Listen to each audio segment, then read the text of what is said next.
A'udzubillahi minasyaitonirrajim. Bismillahirrahmanirrahim.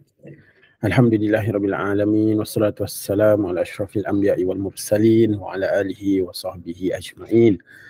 Assalamualaikum warahmatullahi wabarakatuh dan salam kuliah subuh An-Nadi pada pagi ini, pagi Ahad 8 Oktober 2023. Alhamdulillah bersama-sama kita pagi ini adalah Fadil Ustaz Mak Husni Abdul Rahman yang akan berkongsi tentang kupasan kitab tafsir Ibnu Katsir, surah Abasa, insya-Allah sambungan daripada bulan lepas. Bagi memberkati majlis, marilah sama-sama kita buka dengan umul kitab Al-Fatihah. A'udzubillahi minasyaitanir. Bismillahirrahmanirrahim. Alhamdulillahirabbil alamin arrahmanir rahim maliki yaumiddin iyyaka na'budu wa iyyaka nasta'in ihdinas siratal mustaqim siratal ladzina an'amta 'alaihim ghairil maghdubi 'alaihim waladdallin. Amin. Kita juga meraihkan kehadiran bersama para guru yang kita kasihi, mantan guru Semak Kajang kita kasihi, iaitu Cikgu Hashimah Ibrahim, juga sahabat-sahabat yang lain. InsyaAllah marilah sama-sama kita mendengar kupasan dan perkongsian ilmu yang akan disampaikan oleh Al-Fadil Ustaz Mak Husni Abdul Rahman. Falyatafaddal mashkura. Silakan Ustaz. Assalamualaikum warahmatullahi wabarakatuh. Bismillahirrahmanirrahim. Innal hamdalillah nahmaduhu wa nasta'inuhu wa nastahdihi wa nastaghfiruh. ونعوذ بالله من شرور أنفسنا وسيئات أعمالنا من يهده الله فلا مضل له ومن يضلل فلا هادي له أشهد أن لا إله إلا الله وحده لا شريك له وأشهد أن سيدنا محمدا عبد الله ورسوله بلغ الرسالة وأدى الأمانة ونصح الأمة وجاهد في الله حق الجهاد ونصلي ونسلم على حبيبنا المصطفى رسول المجتبى صلى الله عليه وعلى آله ولمن سار على نهجه واستنى بهديه وسنته إلى يوم الدين وبعد.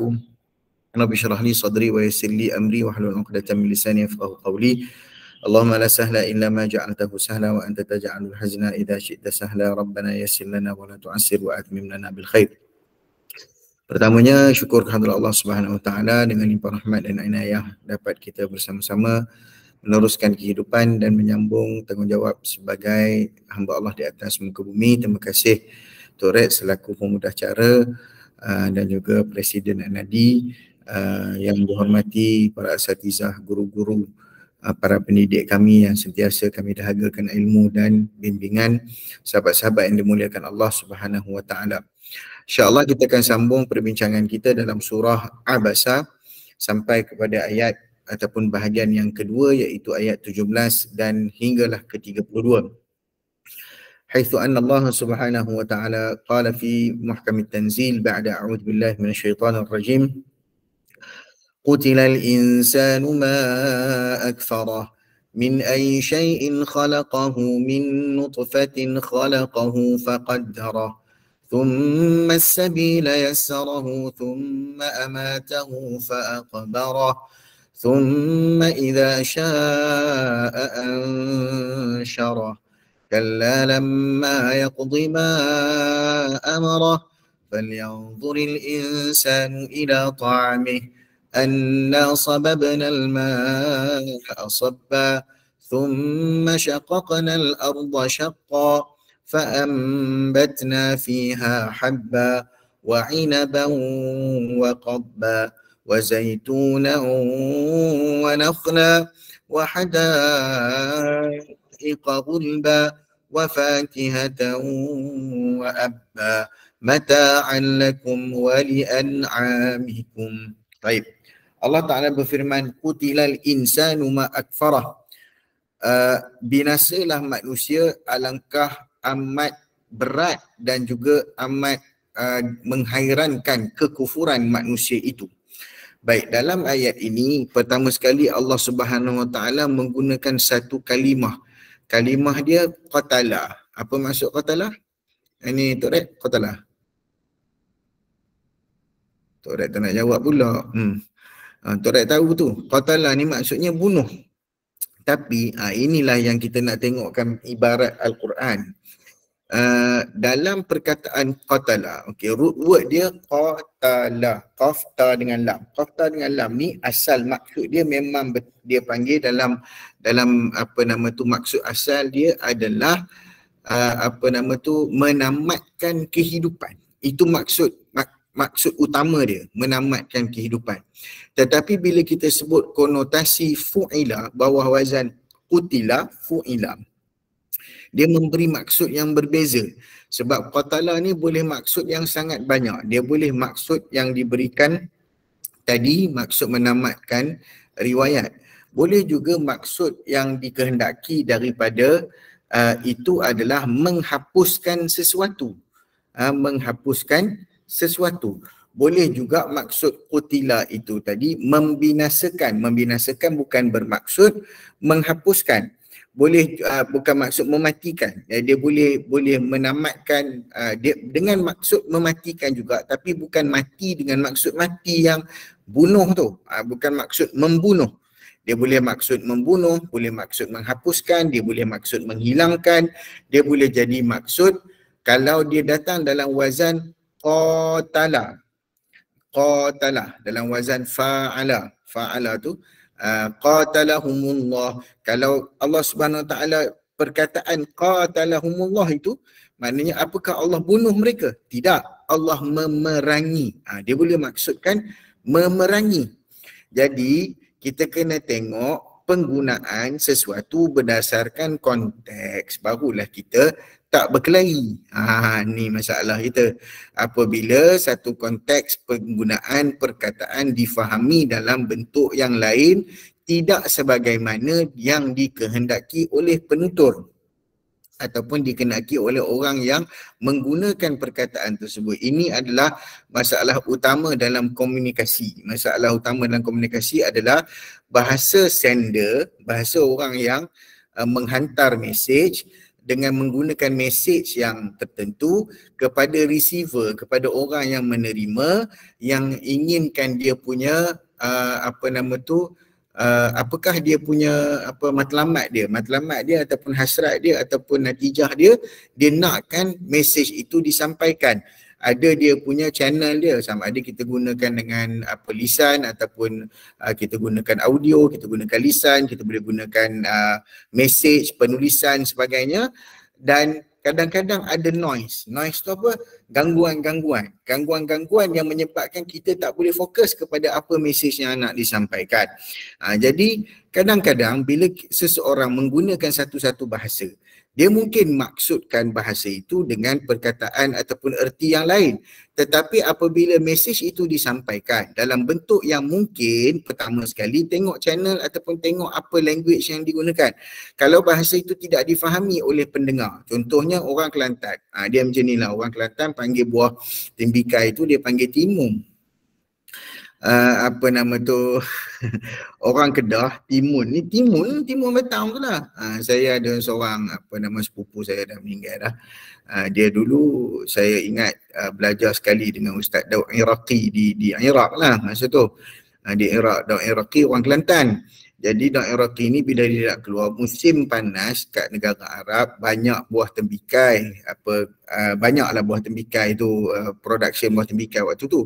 Jadi dia ni teringin nak makan buah tembikai. Jadi bila dia nak keluar tu, kawan saya ni, sepupu saya nak keluar tu, Ustaz Daud Iraqi pesan lah dekat dia. Dia kata, dia kata, Aisom, nama dia Aisomuddin. Mu pergi beli buah timun deh, nanti kelik daripada ni mu jangan lupa beli buah timun. Jadi yang sepupu saya ni orang Kedah, orang Kot Diang. Dia kata, okeylah, tak apa. Jadi dia bawa balik timun batang tu lah. Jadi bila bawa balik timun batang tu, dia kata bukan buah ni, aku nak buah tu. Lepas tu, buah gapo? Arab panggil bitir. Lain kali mu ayak. Dia kata lain kali abang aku bahasa Arab senang. Abang aku Kelantan, mana aku nak tahu. Seorang macam itulah lebih kurang. Maksudnya mesejnya akhirnya apa yang nak disampaikan itu tidak sampai. Ini masalah kita pada hari ini. Sebab tu kadang-kadang kita apabila noise dia apa? Apa noise dia? Gangguan-gangguan itu. Gangguan-gangguan itu boleh datang dari sudut contoh kebencian kita kepada orang tersebut. Kita tak suka orang tu. Jadi apa saja dia cakap, kita akan pergi kepada connotation yang negatif sahaja. Biasa begitu kita benci ataupun kita sudah ada satu stigma kepada dia. Itu noise. Banyak lagi benda lain boleh jadi noise dan sebagainya. Sebab itu apabila kita melihat penggunaan Allah Subhanahu Wa Taala dalam Al-Quran, banyak maksud. Maksud qatala ni sahaja boleh pergi kepada 2, 3, 4, 5 maksud. Jadi dalam ayat ini kita memahami bahawasanya kita selain daripada kita belajar tafsir, kita boleh faham juga sebenarnya ini juga memberikan maksud kepada kaedah kita berkomunikasi. Jadi tuan-tuan, sahabat-sahabat yang dimuliakan Allah, kita kena perbaikilah. Perbaiki komunikasi ayah dengan anak, anak dengan ayah. Jadi macam-macam lah. Kita pun dah meningkat tua, ramai dah ni dah nak cucu dah pun, yang budak-budak semak pun dah nak dekat cucu dah pun. Jadi kelak nanti ada bahasa-bahasa yang mungkin kita guna bahasa itu orang lain tak faham, orang guna bahasa itu kita tak faham. Contoh dulu kalau kita guna pisang, hari kita cakap pisang, orang faham pisang. Hari ni budak-budak sebut lain sikit pisang, itu maksud dia boring. Jadi benda lain. Jadi kita kena mengadaptasi, asimilasi. Perkara itu memang berlakulah dalam penggunaan bahasa kita. Jadi sehubungan dengan makna ini Allah SWT kata qutilal insan, terkutuklah manusia. Ni maksud dia binasa, yakni terkutuk, dilaknat manusia. Ni maksud qutila dekat sini maksudnya laknat.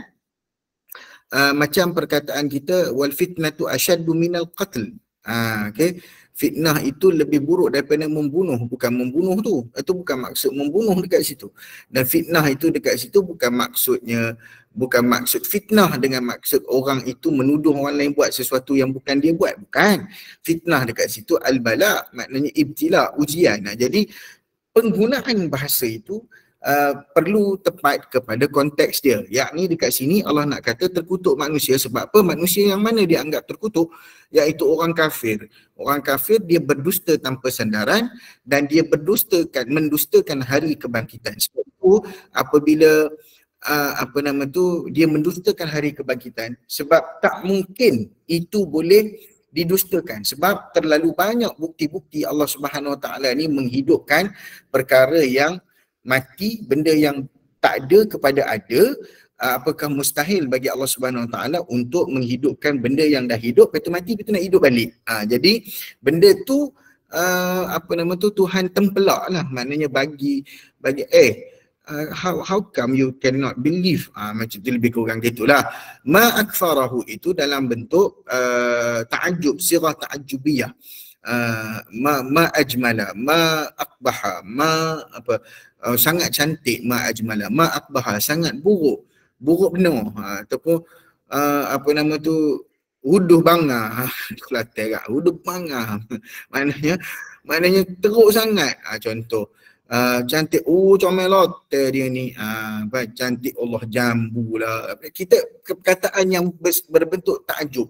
Jadi Allah Subhanahu Wa Taala parahnya kekufuran orang kafir terhadap akhirat, Allah memakai ungkapan sirah ta'ajjubiyah, iaitu dengan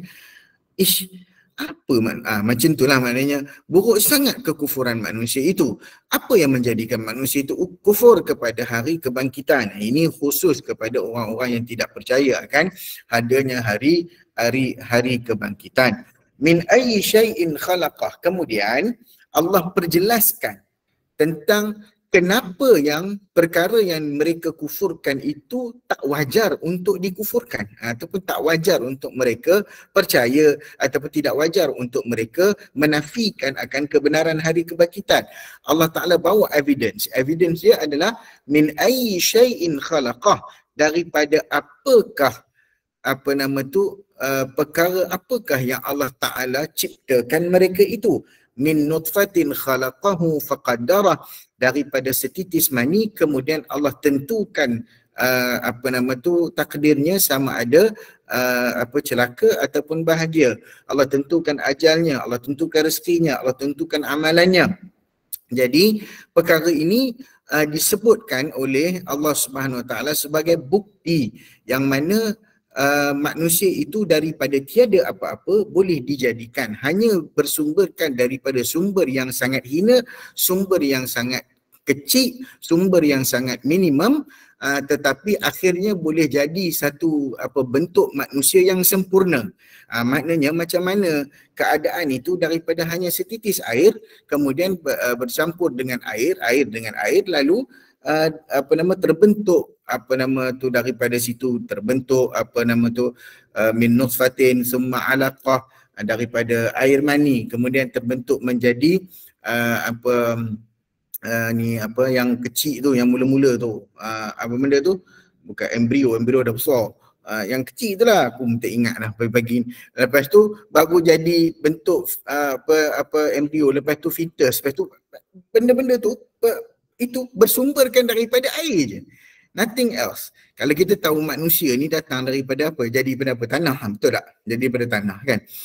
Tapi elemen kita, elemen penciptaan manusia selepas daripada manusia itu dijadikan pada tanah awalnya, elemen selepas itu elemen ada tanah ke? Ada cerita tanah ke kat situ? Tak ada pun kan. Maknanya Allah Ta'ala nak sebutkan kamu ni jadi pada benda yang simple, boleh jadi satu penciptaan yang penuh kompleks. The complexity of a human creation. Maknanya begitu kompleks penciptaan manusia ni, daripada air aja boleh jadi semua benda. Sebab itu Allah Ta'ala sebut wa ja'alna minal ma'i kulli syai'in hayy. Jadikan daripada air ni semua benda jadi hidup, jadi hidup. Tapi air yang dipilih oleh Allah Ta'ala untuk menciptakan manusia adalah air yang terletak dalam keadaan yang paling hina sekali, iaitu air mani. Maka di situlah Allah nak sebutkan daripada satu benda yang kecil, yang hina, yang tak ada apa, yang nothing, yang kalau ikutnya hukumnya terbuang begitu, tapi Allah menciptakan perkara itu, di dalamnya ada segala macam elemen penciptaan manusia, maka dijadikan manusia. Dan selepas daripada itu disusun pula tentang kehidupan manusia itu. Bukan kompleks dari sudut penciptaan, tetapi tersusun pula kehidupan manusia itu daripada ajal, maut, rezeki, sebagainya, tertulis dan tersusun.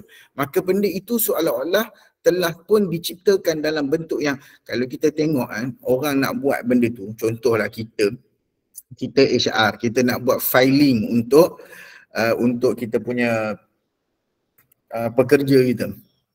Pening tak pening nak buat filing? Pening. Nak buat filing kita pening kan.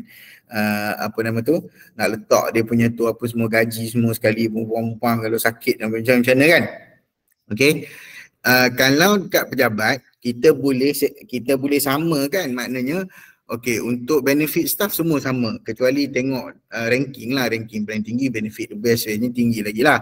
Sebab apa benefit tinggi lagi? Sebab stres dia tinggi lagi, sebab benefit kena bagi tinggi sikit, contohnya lah kan. Tapi berbeza, relatively semua orang sama. Tapi Allah Ta'ala setiap insan, setiap makhluk, setiap manusia yang dijadikan tu berbeza-beza. Itulah kompleksiti dia yang memang manusia tak boleh nak buat pun.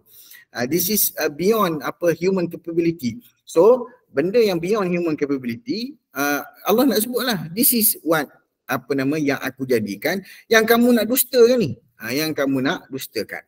Baik, thumma sabila yassarah, kemudian Allah Ta'ala memudahkan jalannya. Dalam maksud ini Allah Subhanahu Wa Ta'ala nak kata, sebagaimana Al-Aufi meriwayatkan daripada Ibnu Abbas dan lain-lainnya, mengatakan bahawa as-sabil, apakah maksud Allah mulakan jalan itu?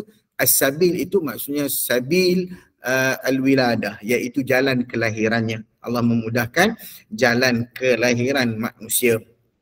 Maknanya senang, keluar daripada perut ibu. Maknanya Allah Ta'ala menjadikan manusia itu tersimpan dalam rahim ibu, lalu dimudahkan jalan keluarnya menerusi perut ibunya. Maka ini adalah jalan yang disebut tu maksud. Ada juga maksud jalan ini, as-sabil ni maksudnya jalan kehidupan, jalan kebaikan.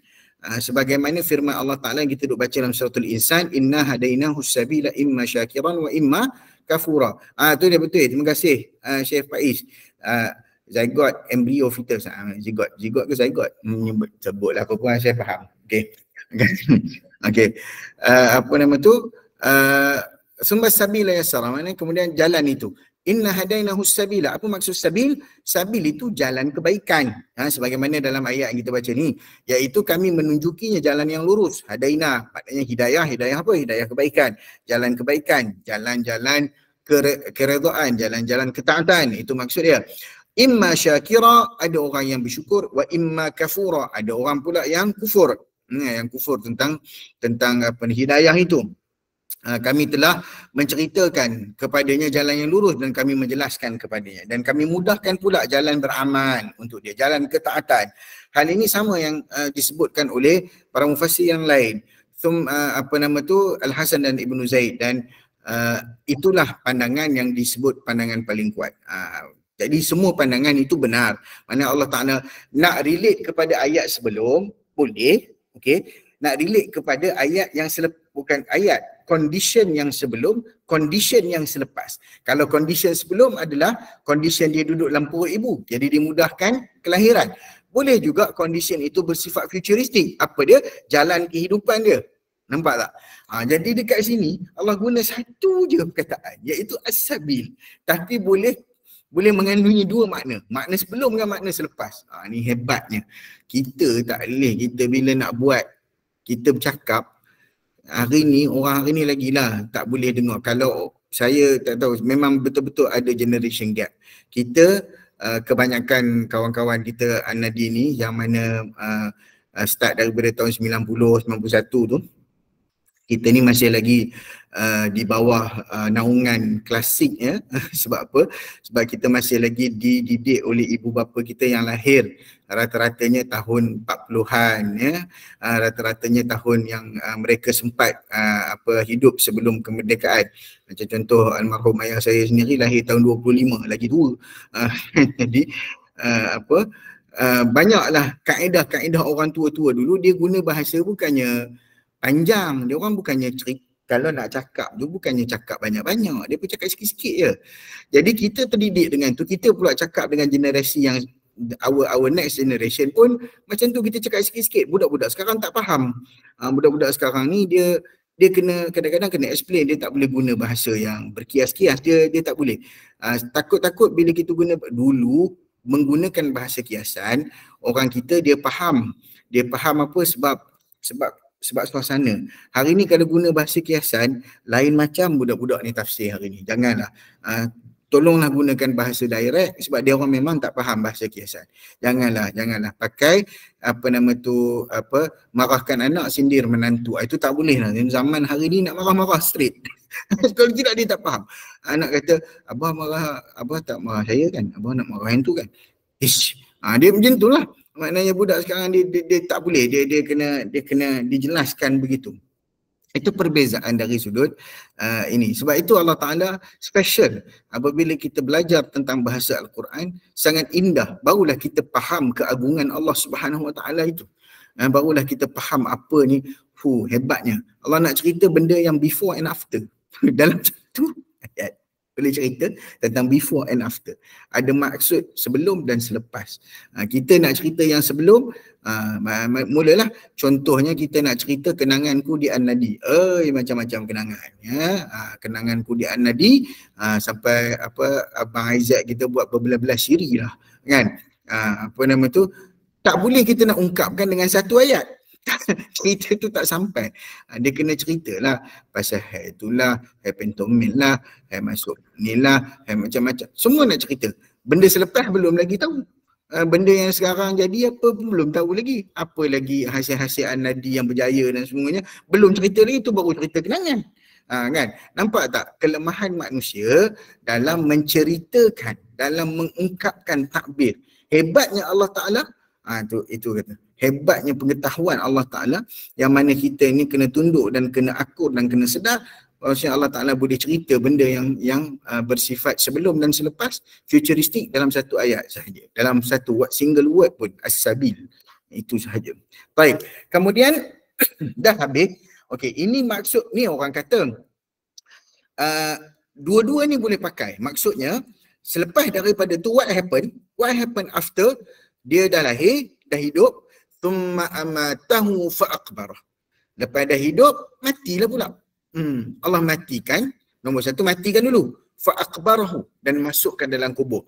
Ini menafikan amalan-amalan orang yang buat cremation, maksudnya yang bakar mayat. Bakar mayat tu tak betul, kecuali dalam hal-hal yang mungkin wabak dan sebagainya yang memerlukan kepada cara begitu. Itu cerita lain itu cerita lain. Tapi dalam konteks biasa, manusia ini perlu dikuburkan sebab bumi ini Allah Ta'ala jadikan dia memang tempat kuburan manusia. Itu kena faham. Bumi ini memang tempat kuburan manusia. Setelah Allah Ta'ala menciptakan dia dalam alam wujud ini, lalu dimatikan dan dikuburkan. Maknanya dalam bahasa Arab bila disebut qabartur rajula, aku menguburkan seseorang, maknanya menguruskan kematiannya dan menguruskan pengkebumiannya. Jadi bila Allah Ta'ala kata aqbarahullah, Allah menjadikan dia memiliki tempat di dalam kubur. Okey. Ada juga dikatakan kubur ini boleh juga dikaitkan dengan kalau orang tu pergi potong tanduk kerbau, tanduk lembu, maknanya dia disebut adab akbar tu ataupun adab tu qarnal ba'ir ataupun batar tu zambal ba'ir, aku potong ekor unta misalnya, aku potong tanduk kerbau misalnya. Maknanya itu maksudnya memisahkan dia lalu menjadikan dia dalam bentuk yang lain. Jadi terpotong begitu. Jadi mati itu begitulah. Bila mati, manusia ni kena dikuburkan. Sebab itu seorang penyair pernah sebut tentang hal ini. Lau asnat tamaitan ila nahriha walam Asha walam yunqalu ila qabirin. Seandainya aku sandarkan satu jenazah itu pada dadanya, nescaya ia akan terus hidup dan tidak jadi dipindahkan ke kuburan. Contohnya macam contoh kalau mayat tu dah mati, betul kita angkatkan, dudukkan dia. Memang dia duduklah macam tu. Maksudnya dia akan hidup gitulah. Bukanlah hidup dengan bermakna hidup. Dia akan terus macam tu. Sebab orang dah mati ni, bentuk apa kita letak dia, bentuk itulah yang terakhir yang dia akan duduk macam itulah, kan? Walam yunqalu ila qabirin, dan dia tidak akan dipindahkan ke dalam kuburnya. Maksudnya pembinaan manusia ke dalam kubur itu menjadikan dia terputus kehidupannya dengan alam. Jadi ini adalah satu proses. Allah Ta'ala cerita tentang proses. Jadi bila kita nampak proses ni, kita tahulah. So proses ni Allah dah cerita. Kamu nak nafikan lagi? Ni proses aku dah cerita dah, SOP aku dah bagi tahu dah. Tapi how? I cannot believe, memang tak percaya benda ni. Begitulah. Thumma idza syaa'a ansyarah. Kemudian tatkala Allah mengkehendaki, Allah akan membangkitkan kembali. Iaitu bila? Saat kebangkitan, iaitu dah saat hari kiamat nanti sesudah mati.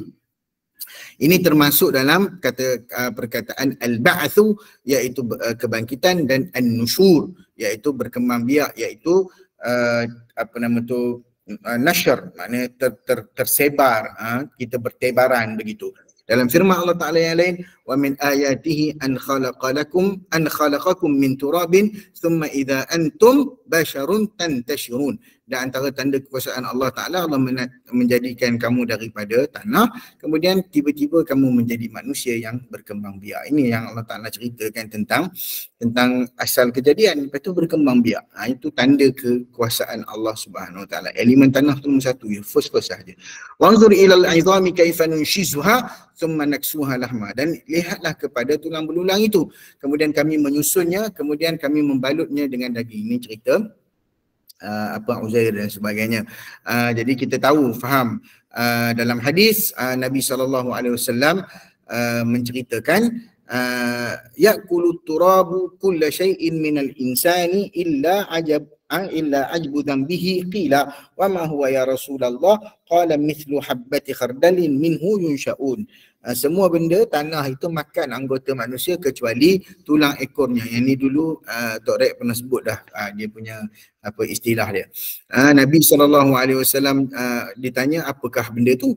Nabi kata besar dia seperti biji sawi, daripadanya kalian akan disusun kembali menjadi hidup. Baik.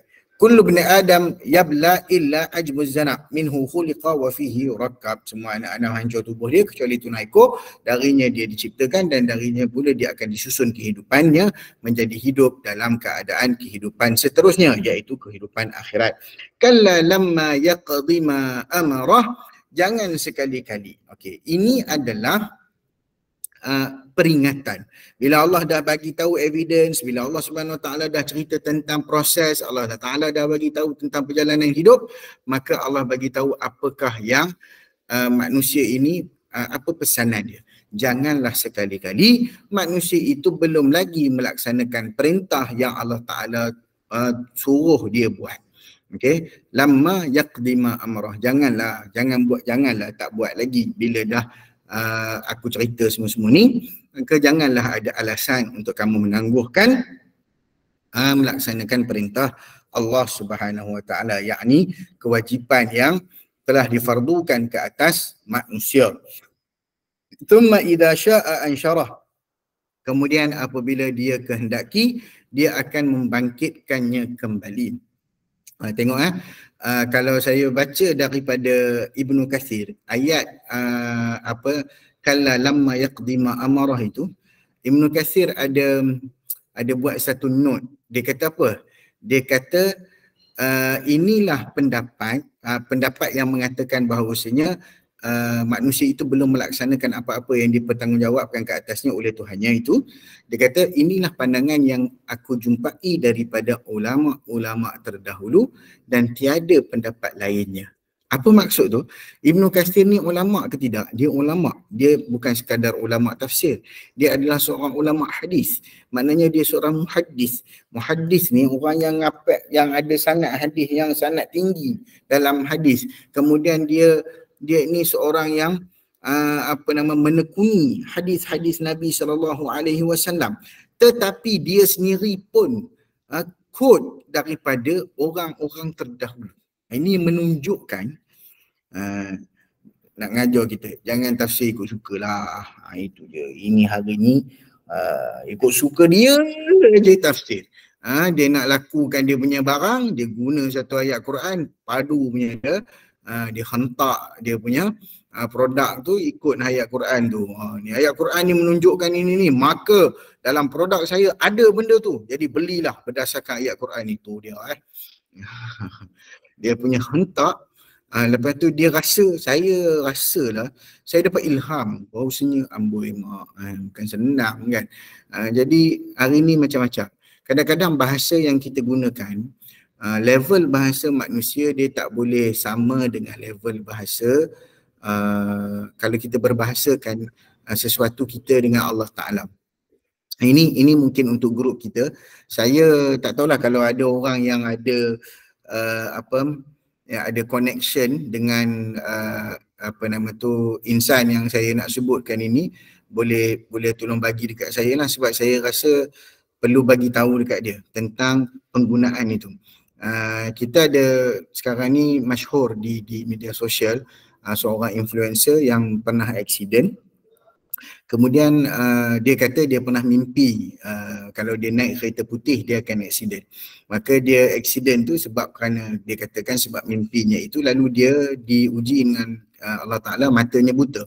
Jadi bila mata dia buta tu, dia duk sampaikan motivasi kepada orang. Tapi dalam motivasi tu dia cakap, saya cuba positif, ini adalah gurauan Allah kepada saya. Allah nak bergurau dengan saya. Perkataan itu sangat tidak sesuai dengan Allah Ta'ala. Allah Ta'ala tidak bergurau. Allah Ta'ala tu bukan macam manusia. Jadi dekat situ ada kemungkinan menyamakan Allah Ta'ala. Mungkin niat dia tidak begitu. Tetapi penggunaan itu ada maksud penyamaan dengan makhluk. Allah Ta'ala tak bergurau seperti makhluk-makhluk bergurau. Segala apa yang Allah Ta'ala buat itu adalah hakikat, bukan gurauan. Tuhan tak bergurau. Jadi menggunakan perkataan gurau pada hak Allah Ta'ala tak masuk. Dia panggil taksing. Dia taksing. Bila taksing tak boleh gunalah. Jadi kalau siapa-siapa yang ada ni, saya cuba juga mencari dia punya maklumat untuk saya nak sampaikan. Saya tak nak tegur secara terbuka begitu. Dan saya sebelum saya nak nak dapat kekuatan untuk nak bagi tahu tu, saya tanya dulu masyayikh-masyayikh, bukan saya fikir-fikir seorang-seorang agak-agak gitu tak. Saya tanya syekh-syekh, saya berhubung dengan beberapa orang syekh, saya tanya, boleh ke kita nak cakap Allah yamzah? Hal yaliqu bina an apa nutlif ala Allah annahu yamzah. Boleh ke kita kata gitu? Lepas tu syekh berambut berjeboh ayat Quran dia bagi. Aku mesti tak ingat dah apa benda ayat-ayat Quran dia bagi. Berjeboh ayat Quran dia bagi tu menunjukkan Tuhan tu bukan bergurau. Dan kata tak boleh. Mana boleh kita kata begitu? Guru marah dia. Dia kata bukan aku yang kata, orang dia yang kata. Yalah aku tahulah, aku tak redha dengan perkataan tu. Jadi lepas tu Syekh pesan kat saya, jadi bila kamu nak pergi tegur dia, jangan tegur di hadapan masyarakat, jangan tegur dekat Facebook ataupun jangan tegur di media sosial. Tegur sendiri. Jadi itulah dalam fikiran saya pun begitu. Sebab kita tak nak orang yang bila dah mendapat tempat di hati masyarakat, bila kita tegur walaupun benda tu betul teguran kita itu, maka kita akan berdepan dengan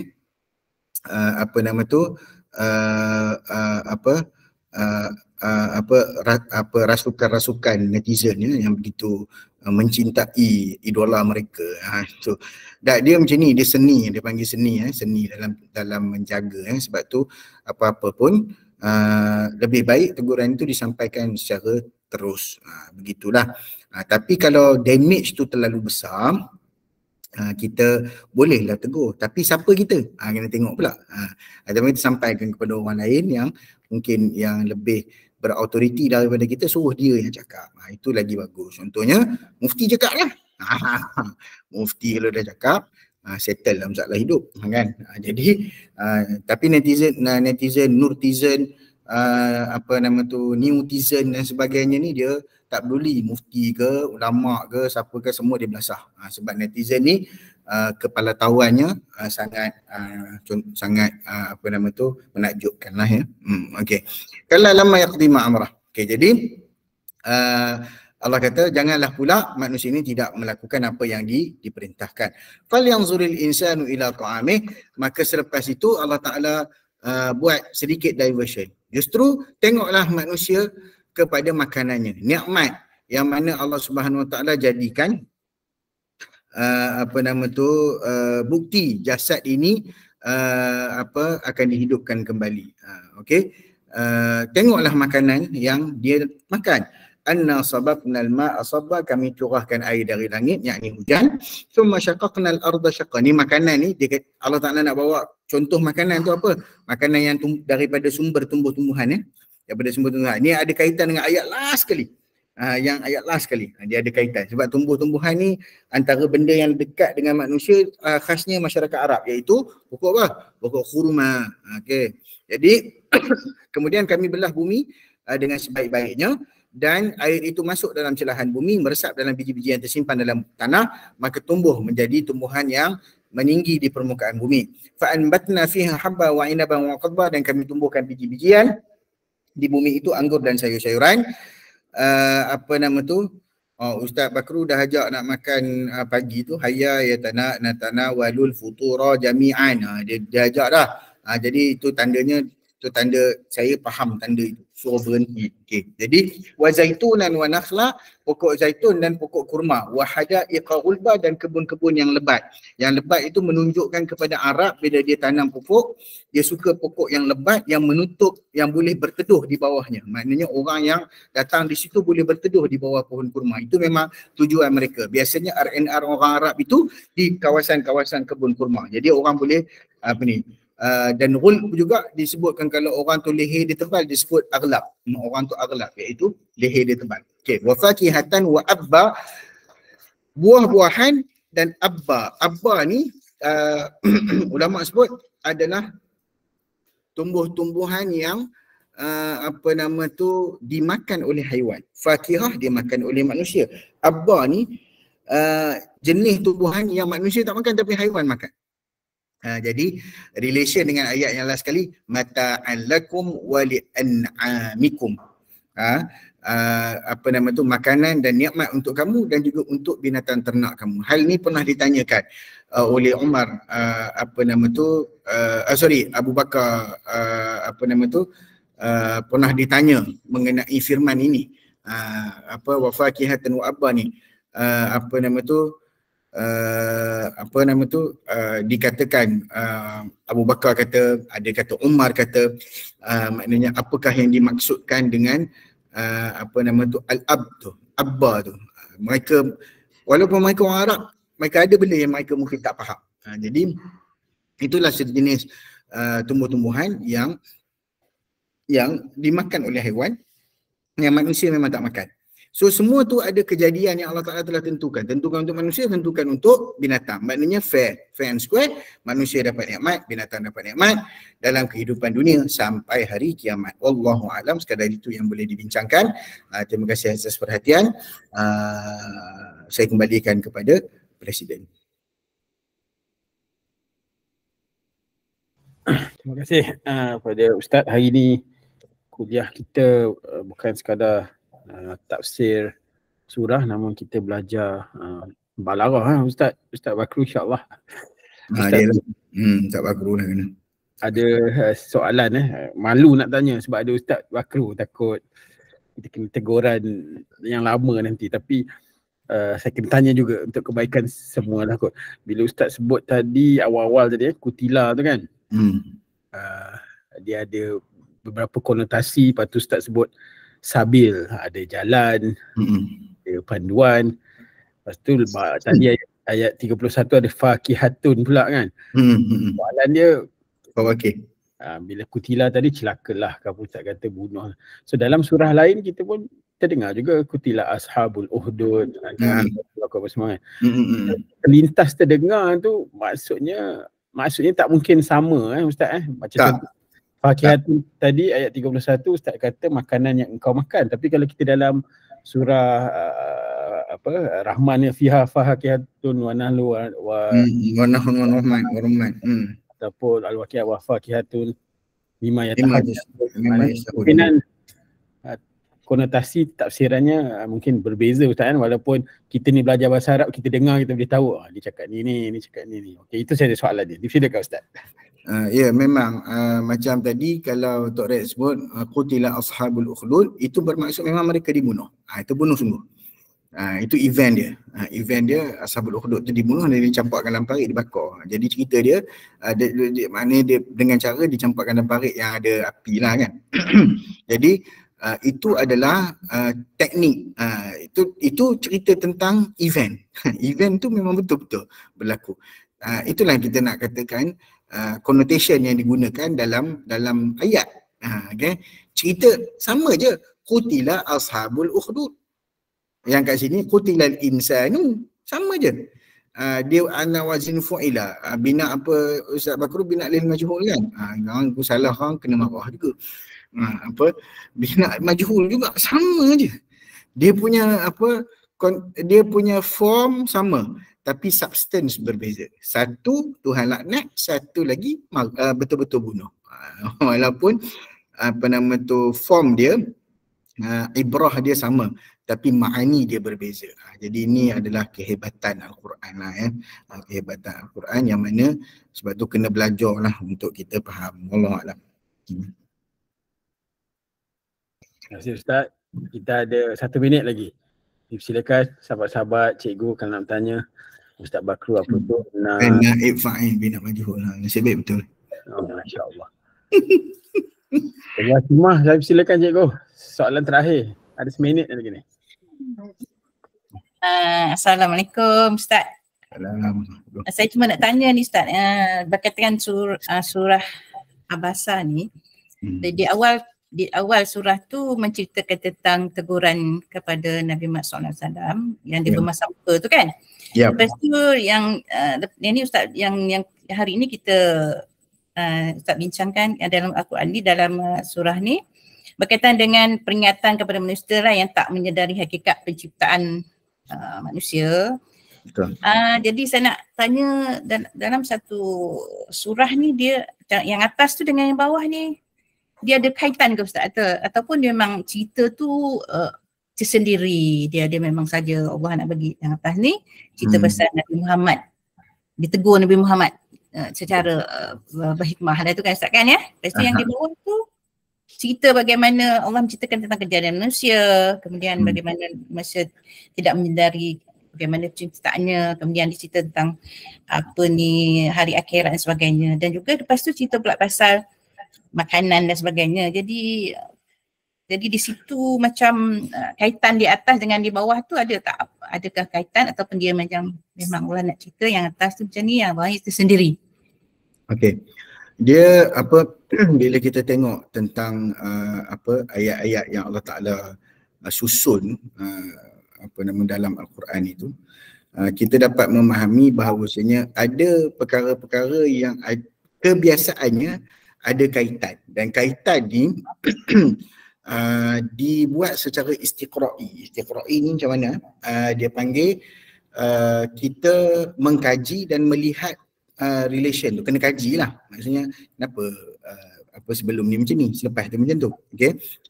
Tapi dalam hal ni tadi, apa correlation yang kita boleh ambil? Apa correlation yang kita boleh ambil? Correlation dia nombor satu sekali, bila yang pertama tu Allah tegur Nabi. Allah tegur Nabi tu urusan apa? Urusan dakwah. Urusan dakwah ni manusia tu didakwahkan untuk apa? Untuk mentaati Allah. Tapi ada tak manusia yang kufur kepada Allah? Ada. So cerita orang kufur pula second datang, next. Itu antara correlation dia lah yang boleh kita susun lah kalau kita nak susun. Okay. Contoh macam falyanzuril insanu nasabah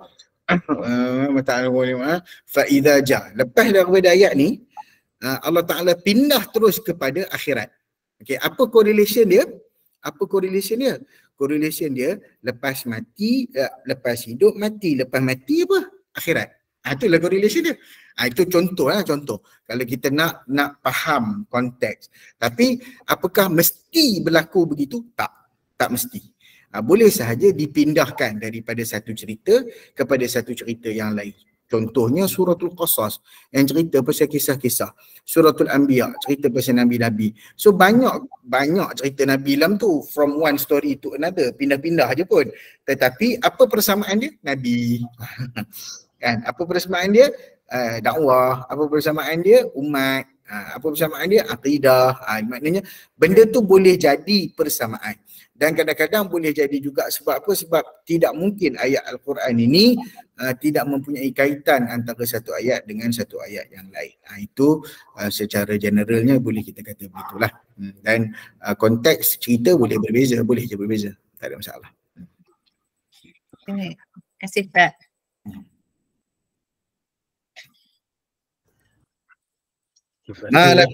Kak tum ala kata kutuk aku mudah tak tentang twister bahasa Arab. Kita hari pertama subjek bahasa Arab tinggi. Itu hari pertama Ustaz Bakrul nak tunjuk skill. Okay, terima kasih Cikgu Hashimah atas soalan, dan juga terima kasih kepada Ustaz atas penerangan yang diberikan. Sedikit iklan, insyaAllah minggu hadapan sahabat-sahabat sekalian, cikgu-cikgu sekalian, kita alu-alukan semua ya. Guru-guru, mantan guru-guru Semak Kajang, kawan-kawan Nadi, PIBG dan pelajar Semak Kajang, pagi hari Sabtu jam 8 kita ada Jom Balik Sekolah, acara sukan dan sukaneka. Dan malam insyaAllah ada kenduri An-Nadi, kita sambil beramah mesra makan semua insyaAllah. Kita juga ada sedikit hiburan rohani lah, ringan bersama Azmi Saad Kali Baskers insyaAllah. Datang ramai-ramai, boleh berdaftar lagi tu dekat nadi.org insyaAllah. Dan kita jumpa minggu hadapan nanti insyaAllah. Okey, itu saja Ustaz selingan. Silakan Ustaz membacakan doa penutup. Sahabat-sahabat sekalian boleh kamera kot sambil tu saya ambil gambar. Okey, silakan Ustaz. Auzubillahi minasyaitonirrajim. Bismillahirrahmanirrahim. Alhamdulillahirabbil alamin. Wassalatu wassalamu ala asyrafil anbiya'i wal mursalin wa ala alihi wa sahbihi ajma'in. Allahumma inna nas'aluka ridhaka wal jannah wa na'udzubika min sakhatika wan nar. Allahumma habbib ilaina al iman وزينه في قلوبنا وكره إلينا الكفر والفسوق والعصيان واجعلنا من الراشدين. اللهم اقسم لنا من خشيتك ما تحول بيننا وبين معصيتك ومن طاعتك ما تبلغنا به جنتك ومن اليقين ما تهون عليه به مصائب الدنيا. اللهم متعنا بأسماعنا وأبصارنا وقوتنا ما أحييتنا واجعله الوارث منا واجعل ثأرنا على من ظلمنا وعلى من عادانا ولا تجعل مصيبتنا في ديننا ولا تجعل الدنيا أكبر همنا ولا مبلغ علمنا ولا تسلط علينا من لا يرحمنا ربنا آتنا في الدنيا حسنة وفي الآخرة حسنة وقنا عذاب النار والحمد لله رب العالمين. Amin, amin ya rabbal alamin. Alhamdulillah telah selesai kuliah kita pagi ini. Kita jumpa insya-Allah pada minggu hadapan, hari Sabtu dan Ahad, kuliah subuh selanjutnya. Kita sudahi sama-sama dengan tasbih kafarah dan surah Wal-Asr. Subhanakallahumma wa bihamdika asyhadu an la ilaha illa anta astaghfiruka wa atubu ilaik. Bismillahirrahmanirrahim. Wal 'asri innal insana lafi khusr illa allazina amanu wa 'amilus solihat wa tawassaw bil haqq wa tawassaw bis sabr. Assalamualaikum warahmatullahi wabarakatuh. Terima kasih Ustaz Usni, terima kasih cikgu-cikgu, Ustaz semua kawan-kawan semua. Kita jumpa lagi. Assalamualaikum warahmatullahi wabarakatuh. Assalamualaikum. Terima kasih Ustaz. Terima kasih semua. Terima kasih cikgu.